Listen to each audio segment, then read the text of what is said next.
కోనసీమలో కొబ్బరి చెట్లు ఎండిపోతున్నాయి. తెలంగాణ నాయకుల దిష్టి తగిలింది. నరదిష్టి 40 ఏండ్లు అంటారు అని చెప్పి ఎక్కడో రహస్యంగా చేసిన వ్యాఖ్యలు కాదు ఇవి. ఆంధ్రప్రదేశ్ మంత్రి, ఉప ముఖ్యమంత్రి ట్యాగ్ తగిలించుకున్న జనసేన అధ్యక్షుడు రహస్యంగా చేసిన కమెంట్స్ కాదు, ఓపెన్గానే చేసిన కమెంట్స్.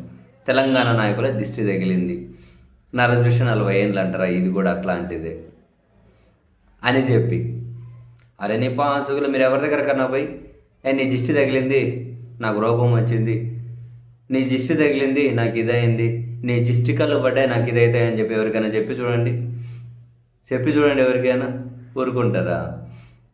ఎవరికైనా చెప్పండి దిష్టి తగిలిందని ఊరుకుంటారా? మరి ఆయన తెలంగాణను ఉద్దేశించి వ్యాఖ్యలు చేసే వాళ్ళు వన్ బై వన్ చాలామంది కౌంటర్ ఇచ్చారు, చాలామంది ఫైర్ అయ్యారు.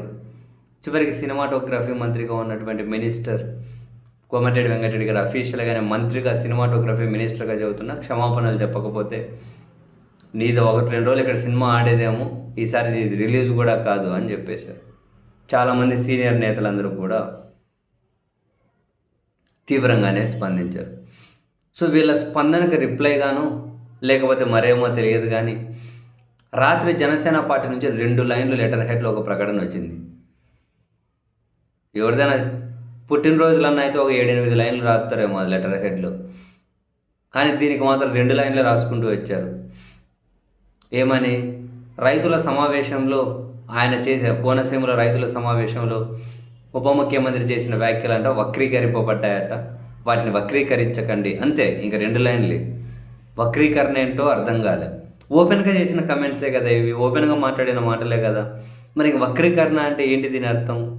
ఆ వ్యాఖ్యలను ఎట్లా అర్థం చేసుకోవాలి? మాట్లాడేది ఆయనే మాట్లాడతారు, మళ్ళీ ఎట్లా అర్థం చేసుకోవాలో కూడా వాళ్ళే చెబుతారు, జనాలు ఫాలో అవ్వాలి.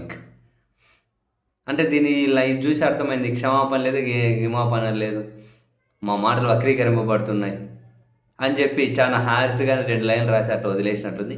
కింద జనసేన పార్టీ అంట, ఎవరు రిలీజ్ చేశారు వాళ్ళ ఊరు లేదు, పేరు లేదు, ఊరికే జనసేన పార్టీ. ఎవరు ఆ రిప్రజెంటేటివ్? ఎవరొకరు లెటర్ హెడ్ లేకపోతే ఒకరి పేరు మీద రావాలి కదా. జనసేన పార్టీ ఎవరు? అట్లా ఏం లేదు, రిలీజ్ చేసేసారు. అంటే ఇప్పుడు ఏంది? ఇప్పుడు తెలంగాణ నాయకులు, తెలంగాణ ప్రభుత్వం అంటే సినిమాటోగ్రఫీ మినిస్టర్ చెప్పారు కదా, క్షమాపణలు చెప్పకపోతే ఆయన సినిమాలు విడుదల కానివ్వమని. ఇప్పుడు తెలంగాణ ప్రభుత్వం నెక్స్ట్ నిర్ణయం ఏంటి? ఇంకెక్కడితో వదిలేయడమేనా, లేకపోతే వాళ్ళ నిర్ణయానికి కట్టుబడే ఉంటారా? తెలియదు. క్లియర్ కట్గా చెప్పారు, క్షమాపణలు ఏమీ లేవన్నట్లు ఇండైరెక్ట్గా, మా మాటలు వక్రీకరింపబడ్డాయి, వక్రీకరించకండి అని ఓపెన్గానే అన్నారు. అట్లా ఎన్నైనా అట్లే అనగలుగుతారు.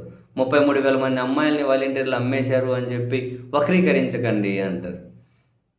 ఏ ఇష్యూ అయినా ఏం చేసినా కూడా మాట్లాడిన తర్వాత చేసిన తర్వాత వాళ్ళే చెబుతారు ఏ కోణంలో చూడాలి అని, అందరూ అదే కోణంలోనే చూడాలి. అట్లా ఉంది పరిస్థితి, ఏం చేస్తారు?